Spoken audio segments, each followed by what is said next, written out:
रजीम बिस्मिल्लाहिर्रहमानिर्रहीम अल्हम्दुलिल्लाहि रब्बिल आलमीन वस्सलातु वस्सलामु अला सय्यदिल अंबिया वल मुरसलीन व खातमिन नबिय्यीन सय्यदिना व मौलाना बिल क़ासिम मुहम्मद व आलिहि तय्यबीन अत्ताहिरीन अल मासूमीन अल मज़लूमीन वलानतुल्लाहि अला अदाइहिम अजमईन अम्मा बअद फ़क़द क़ाल रसूलुल्लाहि सल्लल्लाहु अलैहि वआलिहि वसल्लम हुसैन मिन्नी व अना मिनल हुसैन। अज़ादाराने मज़लूम करबला मरहूम इरफान हैदर आबदी की मजलिस का एक हिस्सा पेश कर रहा हूँ। मुलाज़ा फरमाने, आज की इस तमहीदी मजलिस में आपकी खिदमत में चंद बातें अर्ज़ करना चाहता हूँ। आगाज़ मुहर्रम है, ये वो महीना है कि जिसमें मुसलमान अपने रसूल के नवासे का ज़िक्र सुनने के लिए, करबला समझने के लिए यहाँ तशरीफ़ लाते हैं।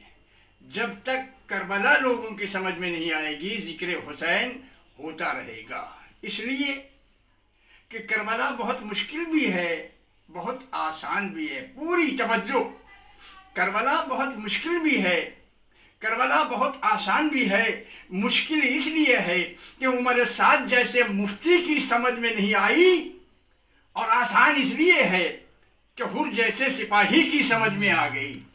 तवज्जो है ना दोस्तों। करबला बहुत मुश्किल भी है, करबला बहुत आसान भी है। मुश्किल इसलिए कि बड़े बड़े मुफ्तियों की समझ में नहीं आती, और आसान इसलिए कि हुर जैसे कलंदरों की समझ में आ जाती है।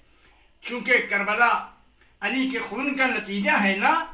तवज्जो, तो अली भी तो इतना ही मुश्किल है कि अगर समझ में आना चाहे तो गली में चलते फिरते सियाह लिबास पहने हुए, फटे कपड़े पहने हुए फ़कीरों और मलंगों की समझ में आ जाता है। और अगर न समझ में आए तो दुनिया के इमाम मरते मरते मर जाते हैं। और अपने डेथ स्टेटमेंट में इमाम शाफ़ई रहमतुल्लाह अलैह अपनी तमाम उम्मत को ये पैगाम लेकर चले जाते हैं कि इमाम शाफ़ई मर गया, मगर अपने तमाम इल्म और मुताले के बावजूद ये समझ नहीं सका कि खुदा अली है या अली खुदा है। देखिए अजीजों, करबला नाम है मारिफत क़ल्ब का, करबला नाम है तहारत नफ्स का, करबला नाम है बालिदगी फ़िक्र का, करबला नाम है शराफत हसब नसब का, करबला नाम है मेराज इल्म का, करबला नाम है निजात इंसानियत का, करबला नाम है शराफत अबदियत का, करबला नाम है मेराज सद्दा का, करबला नाम है हक़्क़े बंदगी इलाह का, करबला नाम है बिनाए ला इलाह का, करबला नाम है दीन का, करबला नाम है आदम से लेकर ईसा तक की नबूवतों के ताज को इज्जतों के याकूत अता करने वाले शबीर खून का। करबला नाम है कमाल ताक़ुल का, करबला नाम है मीज़ान अक़ल का, करबला नाम है मुंतहाए इश्क का। दोस्तों, करबला अक़ल और इश्क का ऐसा हसीन इम्तिज़ाज है कि जहाँ इश्क आज में कूद भी पड़ता है और अक्ल तमाशा नहीं देखती, तायीद करती है। दोस्तों, आपने बड़े खूबसूरत अंदाज में मुहर्रम के आगाज़ का इस्तक़बाल किया है। खुदा आपको सलामत रखे। करबला कमाले ताक़ुल की मंजिल है, करबला फ़िक्र की मंजिल है। और आप याद रखें कि कोई शरीयत समझ में नहीं आ सकती जब तक करबला समझ में ना आए। अभी तक तो करबला समझ में नहीं आई, तो वो शरीयत कैसे समझ में आएगी जिसकी बका के लिए करबला में बनी। करबला बनी शरीयत की बका के लिए। दोस्तों, करबला ताज की जंग नहीं है, तलवार की जंग नहीं है, तख्त की जंग नहीं है। एक जुमला दूं, आप रोइएगा नहीं, मसाइब अभी नहीं। करबला अगर तख्त व ताज की जंग थी तो तख्त व ताज ने हुसैन के सर का मुतालबा किया था। हुसैन का सर कलम हो जाने के बाद जंग खत्म हो जाना चाहिए थी। ये बात पर्दे तक क्यों गई? ये बात खैमों तक क्यों गई? ये बात चादरों तक क्यों गई? बात का जाना ये बताता है कि ये ताज की जंग नहीं थी, ये तख्त की जंग नहीं थी। इसलिए इस जुमले को हल्का न समझिए दोस्तों कि बात सरे हुसैन से आगे क्यों बढ़ी। अरे जिससे मुतालबा था वो तो गया तुम्हारी नजर में, जिससे मुतालबा था बैत का वो तो गया तुम्हारी नजर में, तो बात इससे आगे क्यों बढ़ी? और फिर बात कहीं बढ़कर रुकी क्यों नहीं, या अब तक जारी क्यों है? यह यजीलियत नजर क्यों आ रही है? मेरे अजीजों, करबला के इस फिक्र को, इस पस मंजर को समझिए ताकि बात समझ में आ जाए। करबला कमाले तअक्कुल की मंजिल है, यहां दीवानगी के आलम में कुछ नहीं हुआ। करबला कोई ट्रेजेडी भी नहीं है। ट्रेजेडी होती तो खत्म हो जाती, एक्सीडेंट होता तो लोग भूल जाते, बड़े बड़े एक्सीडेंट भूल गए। करबला हादसा नहीं है, करबला शरीयत की वो पनाहगाह है जहां 1,24,000 पैगंबरों की मेहनतें आकर सुकून की सांस लेती है और ताजीम का सजदा करती है। अजीजों, करबला 1,24,000 पैगंबरों की वो आरामगाह है जहां अंबिया, जहां आदम आकर ये कहते हैं कि अब मैं समझा हुसैन कि मुझे क्यों सजदा कराया गया था। उस वक्त तक तो मेरा सजदा हो रहा था, मेरी कुछ समझ में नहीं आ रहा था कि ये कायनात की सारी ताकतों को मेरे सामने क्यों झुका रहा है, जबकि मैं न साहिब शरीयत था न साहिब किताब था,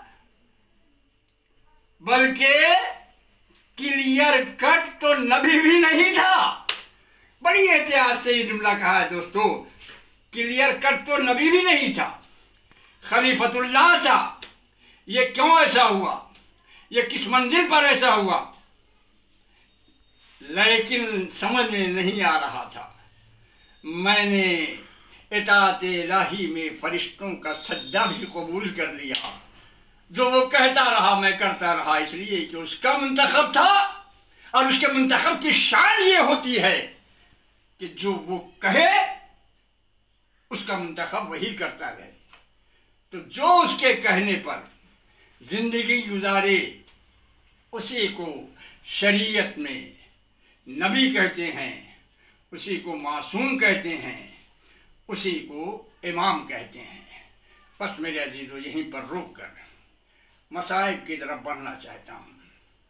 दोस्तों, मुहर्रम का चांद आसमान पर तलू हो चुका है। अल्लामा दरबंदी लिखते हैं कि जब मुहर्रम का चांद तलू होता है तो शाम की कब्र से एक बीबी उठती है और यहाँ से उठकर अपनी रिदा संभाल के कैद खाने के करीब बनी हुई एक 4 साल की बच्ची की कब्र पर आकर उस बच्ची का हाथ पकड़कर सीधा जन्नतुल बकी की टूटी हुई कब्र पर आती है और आकर कहती है, बीबी ज़ैनब अम्मा, चलो मेरे भैया के अज़ादार आ गए हैं, अज़ा खाने सज गए अज़ादारों। अम्मा चलो, मजलिस हो रही है। अम्मा चलो, मजलिस हो रही है। लोग कहते हैं नौजवान रोते नहीं हैं। माँ कब्र से उठती है, बेटी साथ होती है, पोती 4 बरस की सकीना साथ होती है। अल्लामा दरबंदी असरार शहादत में लिखते हैं, और फिर ये तीनों बीवियाँ जहाँ भी कहीं मजलिस होती है, मजलिस में आकर बैठ जाती है। ए मोमिनात, बड़े अदब से मजलिस में आया करो। अल्लाह जाने किस मोमिना के पहलू में ज़ैनब बैठी रो रही है। वीरान हो रहा है मदीना, मदीना वीरान हो रहा है, उजड़ रहा है मदीना, तड़प रही है रूह रसूल, लरज़ रही है ख़ब्र बुतूल। हुसैन नाना की कब्र पर आए, नाना अस्सलामु अलैका या रसूल अल्लाह। नाना तेरी शरीयत को बचाना है। सांस ले लो आज़ादारो, 4 मिसरे कहकर मजलिस खत्म करना है। क़यामत की मजलिस होगी, क़यामत की। अगर ये 4 मिसरे सुन लिए, कहा नाना मुझे शरीयत को बचाना है, नाना मुझे इस्लाम को बचाना है, नाना मैं सलाम करने आया हूँ, नाना मैं हिजरत कर रहा हूँ, नाना मेरी हिजरत आपकी हिजरत की तरह नहीं है, नाना आप वापस आ गए थे, मैं वापस नहीं आऊँगा, नाना हुसैन जा रहा है कभी ना आने के लिए, नाना मैं तो वापस नहीं आऊँगा, लेकिन शरीयत बची या नहीं ये ज़ैनब तुझे आकर बता। नाना मेरा कुछ नहीं बचेगा, तेरी शरीयत बच जाएगी। बच गई शरीयत। हाँ ज़ादारो, अभी हुसैन नाना के कब्र से लिपटे हुए ये बयान कर रहे थे कि एक मर्तबा कब्र रसूल में ज़लज़ला आया, कब्र रसूल से आवाज आई, ए हुसैन अरे मैंने तुम्हारा सलाम कबूल किया, ए बेटा खुदा हाफिज। लेकिन बेटा हुसैन पहले अरे जल्दी से अपनी माँ की कब्र पर जाओ, फातिमा जहरा की कब्र पर जा। कहा नाना क्यों? इसलिए कि 3 दिन से तेरी मादर को नहीं कब्र में चैन, सबको आई थी मेरे पास ये करती हुई बहन, घर मेरा लुट